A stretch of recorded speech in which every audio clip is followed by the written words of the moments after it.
하나님의 부르심과 아브라함의 순종, 이런 제목으로 오늘 오후에 잠깐 말씀을 증거하고자 합니다. 제목을 한번 따라서 봅시다. 하나님의 부르심과 아브라함의 순종.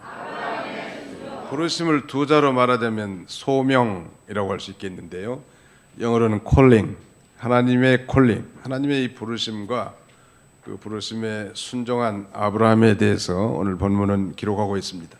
자, 우리 창세기는 총 몇 장으로 되어 있을까요? 1. 50장, 2. 49장, 3. 52장, 4. 48장. 창세기는 몇 장으로 되어 있어요? 네. 별로 질문을 다 하시는구만, 목사님은. 몇 장으로 되어 있어요? 50장으로 되어 있다.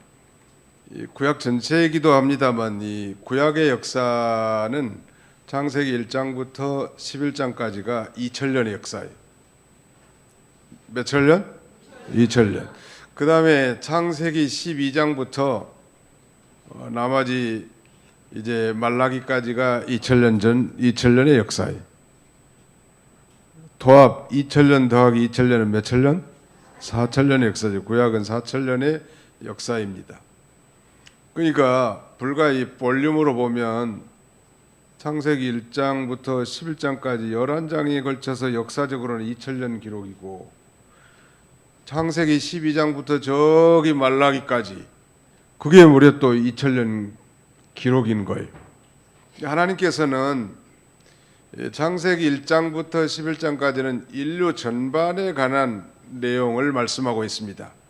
창조의 기사라든지 인간의 타락이라든지 또 뭐 가인과 아벨의 제사에 대한 거라든지 또 노아의 홍수라든지 무지개 언약이라든지 바벨탑 사건이라든가, 이건 인류 전체에 하나님은 말씀하셨고요. 그 다음에 창세기 12장에서는 이제 저 갈대아 우르라고 하는, 거기가 보통 이제 바벨론의 전적이라고 봅니다만 우상성전의 이 갈대아 우르에서 한 사람을 부르는 거예요. 그 이름하여 아브라함이라고 합니다. 그러니까 하나님 우주 전체, 지구촌 전체에 대해서 말씀하시다가 갑자기 이제 한 민족을 이루기 위해서 거기에다 집중시키는 거예요. 즉 이스라엘 민족을 세우기 위한 거예요. 아브라함을 불러서. 왜 그랬을까요? 그건 바로 이제 그 아브라함을 통해서 하나님께서 그 위대한 구원 역사를 성취하기 위한 것입니다. 그러니까 전체 인류 전체를 상대하다가 갑자기 한 민족에 초점을 맞추고 그 민족을 이룰 시조로 저 갈대아 우르에서 아버지가 우상 섬기는 집안의 한 사람을 불러다가 한 가계를 이루고 한 민족을 이루어서 그 민족 가운데서 인류를 구원할 메시아를 보내주시고 그 민족을 통해서 온 또 인류가 구원받게 하는, 이것이 하나님의 구속 경륜인 것입니다. 자, 시골에서 농사를 지어보신 분들은 좀 이해가 될 텐데요. 뭐를 한 번이라도 나는 심어봤다고 하는 사람 손을 높이서 들어주세요. 예, 손 내리세요. 나는 뭐 심기를 한 번도 안 해봤다는 사람 양심적으로 한번 손 들어보세요. 이 사람들은 쌀밥 먹을 자격이 없어.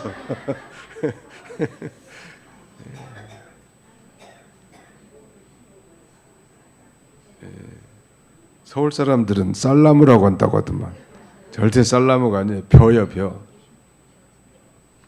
근데 예를 들어서 한 농부가 자기 논이 3000평이 있어요. 3000평이면 몇 마지기다? 어찌 이렇게 언어가 통하지 않을까? 같은 한글을 쓰는데 3000평이면 몇 마지기다? 200평이 한 마지기니까 몇 마지기다? 이제 제대로 15마지기요. 한 마지기가 200평이란 말이에요. 3000평의 논을 가지고 있어요. 옛날에는 다 손으로 모를 심었지 지금처럼 이렇게 이양기로 하는 건 아니죠. 그런데 이 3,000평에 뭐를 심기 위해서 농부는 구상하는 거예요. 생각을 해. 뭘 생각하는가? 이 3,000평에다가 뭐를 심으려면 얼마의 벽실을 선택해서 물에 담갔다가 소독도 하고 그 모판을 잘 만들어서 거기 뿌리고 또 싹이 돋으면은 풀도 뽑아주고 비료도 쳐주고 농약도 쳐주고. 그러니까 3,000평의 논에다가 벼농사를 이양하려고 하면 약 100평 정도의 모짜리 판을 만들어야 돼. 모짜리 판을 또 모르는 사람이 있으면 곤란해. 내가 목회를 해보니까 이 목회는 농사 짓는 거하고 거의 비슷하고 소 키우는 거하고 거의 비슷하더라고. 다만 영혼 있는 소를 키우는 거예요, 말하자면. 농사 지어본 사람이 목회하는 게 좋을 것 같아. 소도 키워보고. 왜냐하면은 그게 다 영혼을 양육하는 것도 거의 비슷하거든. 아무튼 이 농부는 총 논이 몇 평이 있다고요? 3,000평이 있단 말이에요. 3,000평에 뭐를 심기 위해서 100평의 논에다가 이제 모짜리판을 만들고 거기에 벽실을 뿌리고 정성껏 뭐를 길러요.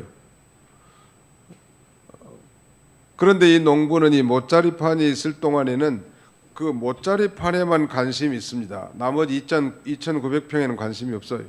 지금은 적어도. 모짜리판에만 관심이 있어. 거기에다 물 대주고 물 빼주고 풀 뽑아주고 비료 쳐주고 또 오판을 만들어 놓으면 벽실을 뿌려 놓으면 그 돌피라고 피가 많이 나 심지도 않은 녀석들이 나와. 그래서 도시에서 온 사람들 모짜리판에 피 뽑으라고 하면 벼만 다 뽑아놔. 분별을 잘 못하거든. 뭔지 핀지 잘 몰라요. 그 잎사귀 가지고는. 근데 뿌리가 훨씬 두껍지요. 돌피가. 내가 지금 얘기한 게 방언이라고 생각하는 인간들은 밥 먹을 자격이 없어. 3,000평인데 이제 100평의 모짜리에다가 뭐를 길러 가지고 이제 뭐가 어느 정도 자라면 이제 뭐를 뽑아요. 뭐를 찐다고 그래. 전라도에서는 뭐를 못 찌러 가자고. 그러면 뭐 고무 바지 입고 뭐 뒤에 뭐 아주 뭐 의자 형편없는 거 넣고 부지런히 뽑아가지고 한 다발씩 딱딱 묶어. 그러면 이제 농부가 이 바지개라고 하는가 아무튼 뭐 지게에다가 실에다가 다 날리는 거예요. 옛날에 다 그랬어요. 그리고 이제 구루마에다가 원래 좀 구루마가 그러다가 그 옆에다 놔줘. 그리고 이제 그 2,900평을 농부가 쟁기질을 하고 썰애질을 하고 평평하게 골라서 이제 뭐를 심게 됩니다. 그래서 뭐를 다 심는데 뭐도 어떻게 심는지 알죠? 못줄도 양쪽에서 어이 하면서 양쪽에서 못줄을 잡아줘. 그러면 이 못줄에 눈금이 하나씩 다 해서 거기 꽃 모양으로 거기다 꼽아야 돼. 그래서 나중에 심으면 줄이 짝짝 좀 맞잖아요. 어느 정도. 세상에 그 3,000평의 논에다가 못 심으면 허리가 부러질라게 아프죠. 그러니까 그래서 농사 일하는 사람들은 잘 먹여줘요. 그때 비싼 돼지고기에도 국 끓여주고 그때는 참 귀한 라면도 끓여주고 하죠. 창거리로. 그래서 그 못 심는 것은 우리가 이제 협동으로 해가지고 혼자 이걸 할 수 없는 거거든. 다 품앗이 해가지고 이렇게 뭐를 심게 됐죠. 그리고 맨 나중에 2,900평을 다 심은 다음에 이제 모짜리판 있잖아요. 그 모짜리판도 전기로 갈아엎고 풀을 다 제거하고 썰애질한 다음에 거기는 맨 나중에 이제 뭐를 심어요. 그래서 농부의 관심은 뭐 100평에만 있는 게 아니고 사실은 전체 3,000평을 머리에 염두에 두고 벽지도 뿌리고 모심기를 이렇게 해서 최종적으로는 다 모든 논에 이제 벼를 심고 또 가을에 결실을 하게 됩니다. 제가 이 얘기를 말씀드린 이유는 왜 하나님께서는 지구촌에는 수많은 민족이 있는데 왜 유대인 즉 이스라엘을 선택하셨는가? 하나님의 선택에는 우리가 한거할 수 없어. 누구 마음이니까? 누구 마음대로? 하나님 마음대로. 엿장수는 가위를 1분에 몇 번 잘랑거려요? 엿장수 마음대로. 하나님의 절대 주권이죠. 하나님께서 이제 인류 전체를 구원할, 하나님은 인류 전체를 다 사랑합니다. 이스라엘 백성만 사랑하는 거 아니에요. 이 이스라엘 백성들이 그런 이 망상된 그런 선민 관념이 있어가지고 우리 유대인만이 아주 최고의 민족이고 저것들 이방인들은 다 개돼지 생각하는 거예요. 우리 민족을 위한 사람 모양의 짐승이다 이런 정도로 생각합니다. 천국은 우리 유대인들만 위해서 만들어놨고 지옥은 저 이방인 저 녀석들이 들어갈 곳이다. 왜? 우리는 할례를 받았기 때문에. 이렇게 생각하는 거예요. 잘 생각한 거요? 잘못 생각한 거예요? 엄청나게 잘못된 이 선민 의식을 갖고 있었던 거예요. 지금도 유대인들은 그런 생각을 가졌어요. 예수 안 믿는 유대인들은. 또 어떤 면에서는 이스라엘 백성들에게 우월한 면이 있죠. 왜? 그들이 율법을 받았죠. 그들의 조상, 혈통적 조상들이 하나님과 언약을 맺었기 때문에 그런 자부심이 있을 수는 있으나 농부이신 하나님은 모짜리에만 관심이 있는 게 아니고 저 극동의 작은 반도인 한반도에까지도 하나님의 관심이 그때부터 있었던 거예요. 처음부터. 아멘. 내가 지금 무슨 소리 하는지를 잘 모르는 사람들은 조는 사람들이에요. 조는 사람들. 이 일을 위해서 바로 하나님께서는 지금부터 4,000년 전에 아담 이래로 2,000년 후에 이 아브라함을 소명한 거예요. 아브라함을 부르신 거예요. 바로 이스라엘 민족을 형성하도록. 그래서 그 민족 가운데 인류를 구원할 메시아를 보내려고 하나님께서 이스라엘 민족을 선택하신 거랍니다. 예를 들어 농부가 뭐 3,000평 논 있는데 모짜리를 오른쪽 끝에 달 건지 왼쪽 끝에 달 건지 밑에 달 건지 가운데 달 건지 누구 마음이겠어요? 무슨 또 하나님 마음이 거기서 농부 마음이지. 누구 마음이에요? 농부의 마음이죠. 그것은 오른쪽에다 모짜리 펴놓을 건지 왼쪽에 할 건지 하나님이 유대인을 선택할는지 뭐 아랍인을 선택할는지 코리안을 선택할는지 알 수는 없어. 하나님이 절대 주권으로 선택한. 우리도 창세전에 그리스도 안에서 하나님의 절대적 주권으로 택한 백성, 선택자로 하나님이 세우신 거예요. 선택했기 때문에 우리가 믿어지고 오늘 여기 앉아 있는 거예요. 안 믿어지는데 여기 앉아 있다. 그것은 신기한 일이에요. 더구나 오후에 밥 먹고까지 졸지도 않으면서 하나님이 선택해 놓으셨고요. 선택했기 때문에 믿어지는. 내가 예수님이 믿어진다 이러면 나는 하나님의 택한 백성이구나. 나는 영생 얻기로 작정된 자구나. 그렇게 믿으면 돼. 나는 안 믿어진다. 불쌍한 사람이에요. 그래서 아브라함을 이제 부르신 거예요. 근데 아브라함이 순종했을까요? 순종 안 했을까요? 예, 하나님의 부르심에 대해서 하나님이 아브라함아, 너는 본토 친척 아비 집을 떠나 내가 보여줄 땅, 내가 지시할 땅으로 가라. 그러니까 아브라함이 아멘, 가겠습니다. 순종하는 거. 사실 우리 믿는 모든 사람들이 하나님의 명령에 대해서 이렇게 즉각 순종하는 것이 아주 필요해요. 오늘 본문에서 우리가 배울 수 있는 이 중요한 교훈은 하나님의 부르심에 순종한 그 아브라함의 믿음을 보고 또 순종을 했기 때문에 하나님이 거기에 대한 약속을 주는데 세 가지 약속이에요. 자, 2절 다 같이 한번 읽어볼까요? 2절 시작. 내가 너로 큰 민족을 이루고 내게 복을 주어 내 이름을 창대케 하리니 너는 복이 될지라. 세 가지. 첫째는 큰 민족을 이루게 해주시고, 두 번째는 내게 복을 주어 내 이름이 창대하게 해주시고, 세 번째는 너는 복이 될지라. 옛날 성경에는 그렇게 안 돼 있고 너는 복의 근원이 될지라 그렇게 돼 있죠. 세 가지 요청을 이제 본토 친척 아버지 집을 떠나라는 것에 대한 세 가지 축복. 즉 아브라함의 삼종 포기와 세 가지 축복은 바로 그거예요.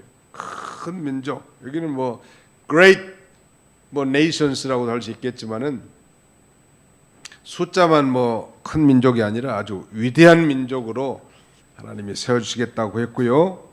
그 다음에 이 아브라함의 이름을 창대하게 해준다. 창대. 오늘 교회 이름이 창대교회라는 데가 많아요. 창일교회도 아마 창대하고 아주 뭐 창일하다는 그런 의미일 거예요. 창대.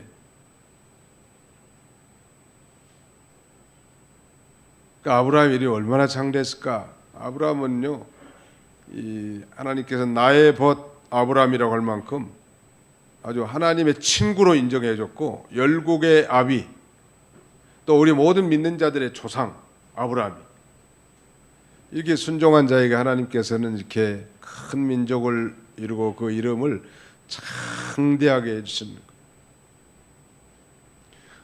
호랑이는 죽으면 가죽을 남기고 사람은 죽으면 무엇을 남긴다?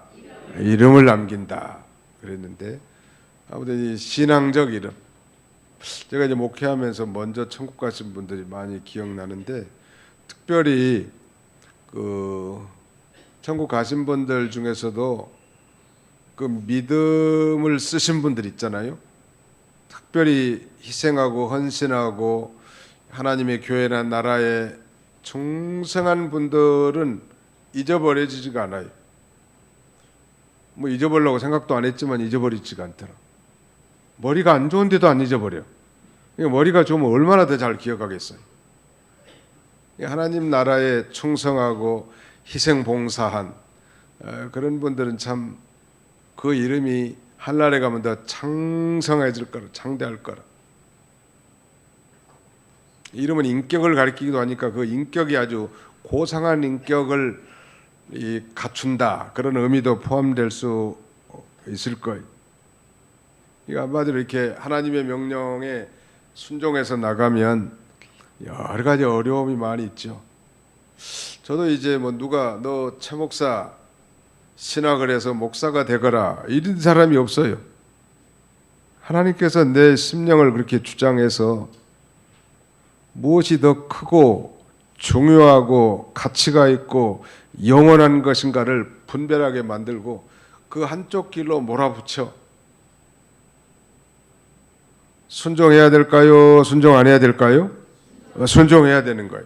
순종하면 이 뭐 육신적인 어려움도 있고 물질적인 손해도 있고 포기해야 될 것도 있고 기득권도 잃어버릴 것도 있고 낯선 곳으로 간다는 게 뭐 그게 쉬운 일이요. 근데 놀랍게 이렇게 아브라함에게 물질적이고 이 세상에서도 보상을 해주더라는 거예요. 손해 날 것 같아도 손해 안 나. 이 믿음을 쓰면 이 지상에서도 하나님이 대개는 다 한 100배 이상 축복하시는 거예요. 믿으시기 바랍니다. 나보고 목사님은 그러면 뭐 직장 그만두고 목회했는데 몇 배나 복을 받았습니까? 물어본다면 저도 서슴없이 100배나 받았습니다. 이렇게 대답할 수 있을 것 같아요. 어떤 교회 장로님한테 제가 물었어요. 장로님은 예수 믿고 몇 배나 복을 받은 것 같습니까? 그러니까 100배나 받았다는 거예요. 자기도. 자기 아버지가 경찰인데 그 캬바레 가가지고 사모님 제비 하나 키워보시죠. 그러면서 빵빵빵 이런 그런 걸 즐겼다는 거예요. 그러니까 그 아들인 그 장로님도 그런 영향을 많이 받아가지고 목사님 제가 예수를 안 믿었으면 제비가 됐을 거예요. 근데 예수를 믿고 하나님께서 여러 면의 복을 주셨다. 잠실동에는 옛날에 그 학고방 같은 작은 아파트 10평, 11평, 12평, 13평 이런 게 많았어요. 그리고 처음에는 뭐 한 몇백만 원 했다고 그 하나에.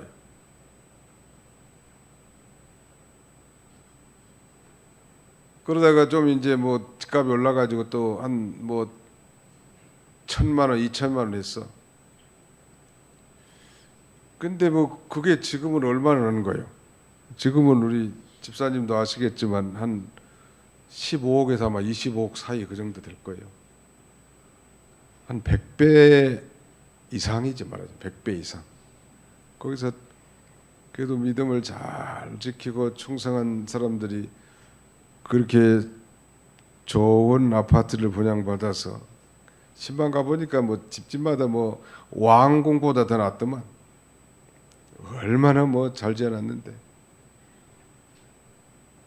하나님이 믿음을 쓰면 하나님께서 이 세상에서도 반드시 보상해 주고요. 또 그 다음에 하나님 나라를 위해서 희생한 만큼 하나님은 반드시 보상해 줍니다.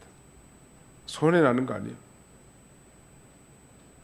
이런 이 물질적인 축복만 주는 게 아니에요. 3절 또 같이 한번 읽읍시다. 3절 시작.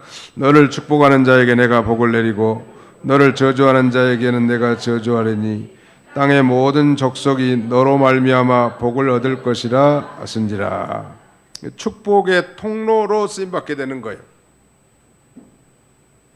그리고 그 마지막 부분은 굉장히 중요한 신학적 의미가 있는 부분입니다. 땅의 모든 족속이 너로 말미암아 복을 얻을 것이니라 하신지라. 이것이 이제 구체적으로 창세기 뒷부분에 나가면 이제 더 구체적으로 언급이 되어 있는데요. 너의 씨로 말미암아 22장 한번 볼까요? 창세기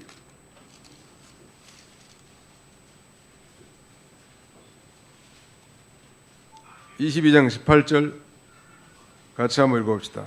창세기 22장 18절 말씀 시작. 또 내 씨로 말미암아 천하 만민이 복을 받으리니 이는 내가 나의 말을 준행하였음이니라 하셨다 아니라. 아브라함이 이제 이삭을 번제드린 이후에 하나님이 다시 확약한 말씀인데 여기는 너로 말미암아가 어떻게 구체적으로 바뀌었냐면 내 씨로 말미암아로 바뀌었습니다.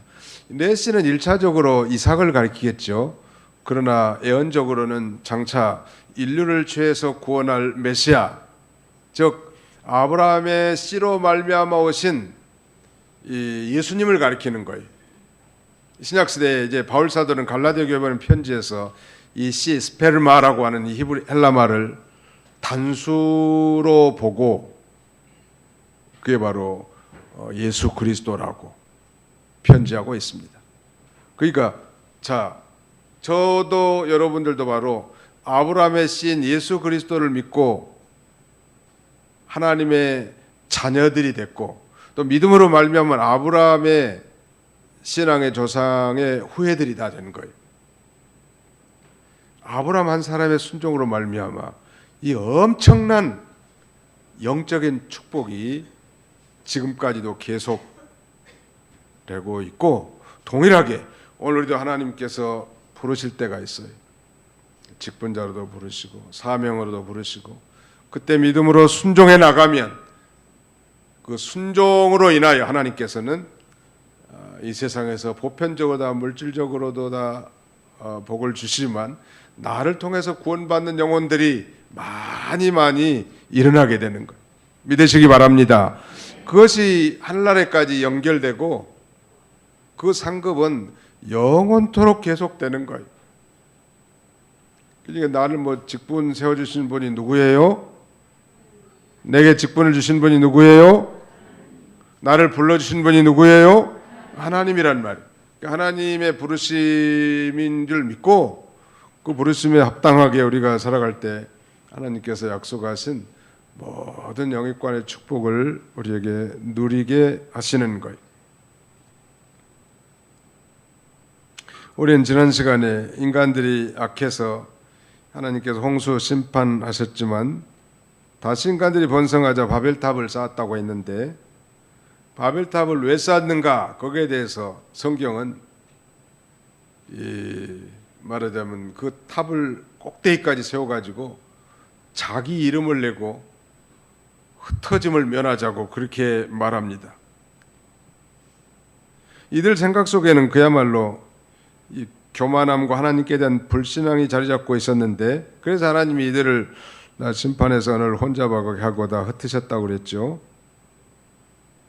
그리고 인간은 계속 죄 가운데 있었는데 그때 하나님께서는 바로 아브라함 한 사람을 택하여 부르시고 위대한 이 구속의 여정을 계속 진행해 나가는 거예요.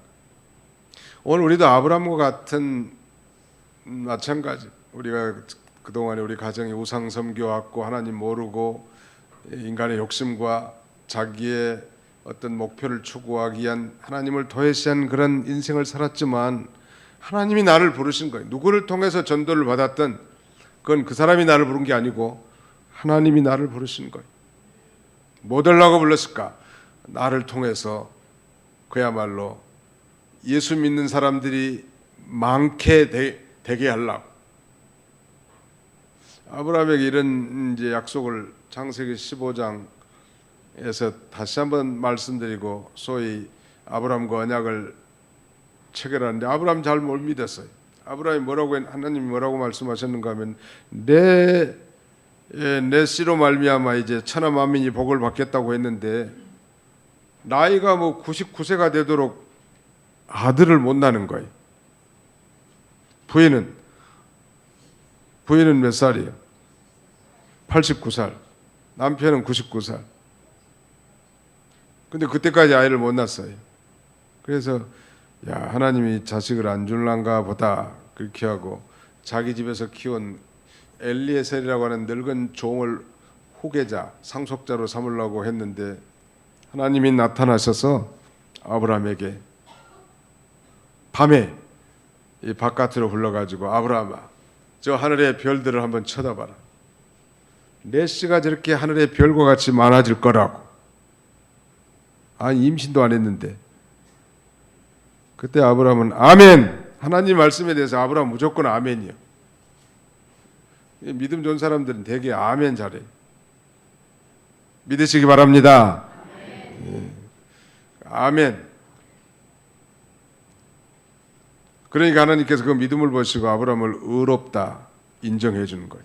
우리가 의인된 것은 우리의 행위나 공로가 아니라 예수 그리스도를 믿는 믿음을 보시고 하나님은 너는 의롭다라고 하나님께서 이렇게 칭해 주시는 건데 이것을 칭의라고 합니다. 하나님의 법정적 심판대 앞에서 우리는 의인이라고 인정받고 지옥 가지 않는다는 거예요. 아브라함도 동일하게 우리는 역사적으로 오신 예수 그리스도를 믿지만 아브라함은 아직 태어나지도 않는 그 후손 많은 날 아브라함부터 계산하면 약 2000년 후에 이 땅에 자기 후손 오실 손자의 손자, 손자의 손자, 손손자자자 예수 그리스도를 믿고 의롭게 된 대표적인 신앙의 말하자면 조상이 됐습니다.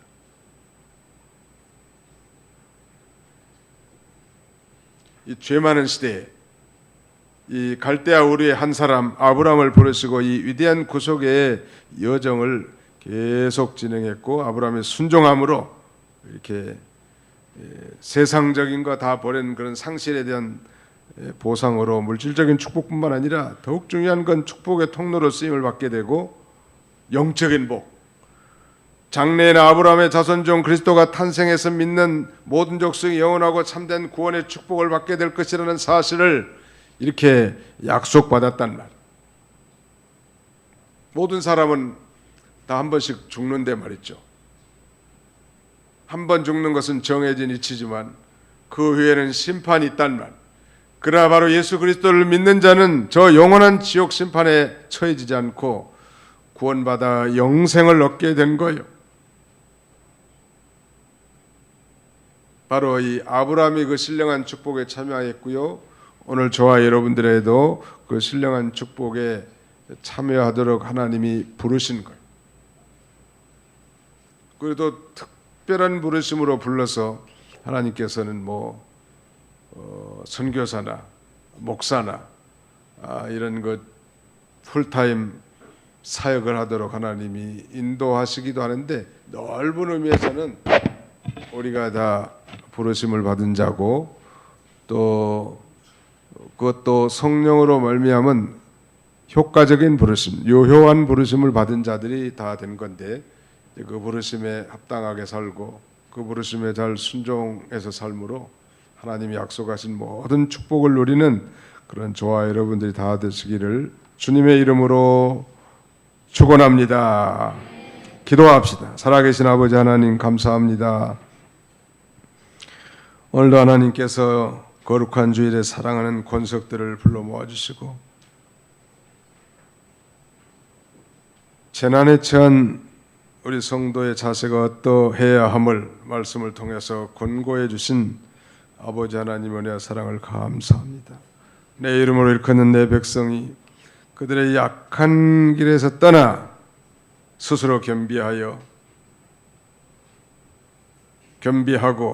기도하여 내 얼굴을 구하면 내가 하늘에서 듣고 그들의 죄를 사하고 그들의 땅을 고칠 것이라고 말씀하신 주님, 이 말씀을 마음에 깊이 새겨서 어떤 재난과 혼란과 역경과 고난 가운데서도 악행을 다 버리고 의로운 길을 선택해서 걸어가고 날마다 스스로 겸비하여 하나님 앞에 기도하고 하나님의 임재를 구하고 도우심을 구함으로 날마다 하나님으로 인하여 살아가는 우리 모두가 다 되게 하여 주시옵소서.